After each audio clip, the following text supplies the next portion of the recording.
Il sequestro di alcuni giocattoli da parte della Camera di Commercio di Venezia. Sono oggetti che conterrebbero una sostanza nociva, ma legalmente in vendita a causa di una lacuna normativa. Appello dei genitori, segnalateci i casi sospetti. Il primo servizio, le interviste naturalmente.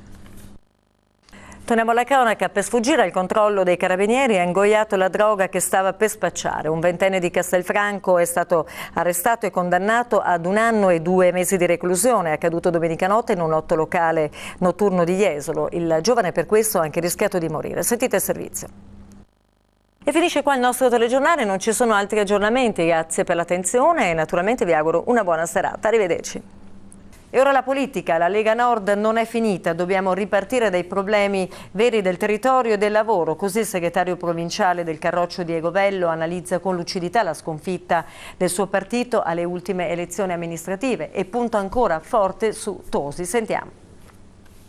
E ora parliamo invece di un evento. La crisi non ha fermato l'edizione 2013 della 24 Ore Castelli a Feltre. 90 le squadre che si sono presentate ai nastri di partenza della corsa, funestata solo verso il finale da un violento temporale. Tutte le immagini. Adesso invece diamo la linea alla regia e sentiamo un po' l'andamento delle previsioni del tempo per i prossimi giorni. E in apertura torniamo a parlare della provincia di Belluno che deve tornare al più presto al voto, a chiederlo e a metterlo nero su bianco il senatore trentino Franco Panizza, che ha presentato oggi a Roma un disegno di legge per l'elezione diretta dei rappresentanti nelle province interamente montane. Il primo servizio.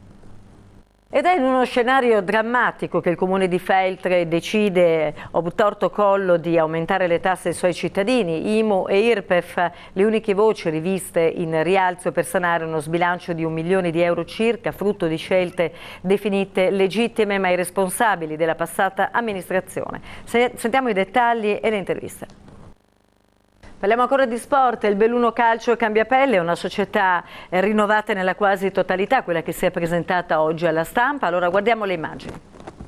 Torniamo alla cronaca con una maxi operazione del Corpo Forestale dello Stato contro il traffico illegale di piante protette e di sostanze stupefacenti derivate. L'operazione Attila, partita da Ancona, ha visto la partecipazione degli uomini del Corpo Bellunese che con i colleghi di Rovigo e Verona hanno smantellato il traffico. Si è così arrivati al sequestro di 1500 piante cactacee, il cui commercio è tutelato da convenzioni internazionali e regolamento da certificazione, e 600 piante di peyote, sostanza allucinogena. 13 le denunce.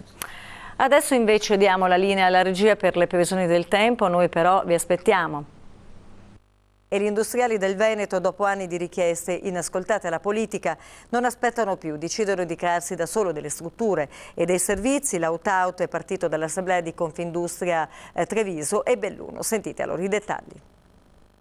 Adesso la cronaca, ci spostiamo a Verona. Quando la madre ha scoperto che il figlio di 15 anni si drogava, lo ha pedinato scoprendo gli spacciatori e facendoli arrestare dai carabinieri. In manette 2 cittadini albanesi sequestrate eroina e cocaina per quasi 1 chilogrammo. Sentite. A proposito di vacanze, adesso diamo subito la linea alla regia per le previsioni del tempo. A tra poco. Mascarpone anche in Italia, la storica sentenza della Corte Suprema degli Stati Uniti che ha sancito l'uguaglianza di diritti fra matrimonio eterosessuale e matrimonio gay, una sentenza che dà il via libera alle nozze omosessuali anche appunto in America. Molte associazioni lo chiedono anche per l'Italia, ma sentiamo che cosa ne pensano i mestrini. Belle, bellissime queste immagini, vediamo però le previsioni del tempo per i prossimi giorni. Linea alla regia. Finisce qua la nostra edizione, non ci sono aggiornamenti dell'ultimo minuto, vi ringrazio per essere stati con noi e vi ricordo che l'appuntamento con l'informazione da Venezia e provincia torna domani. Arrivederci a domani allora.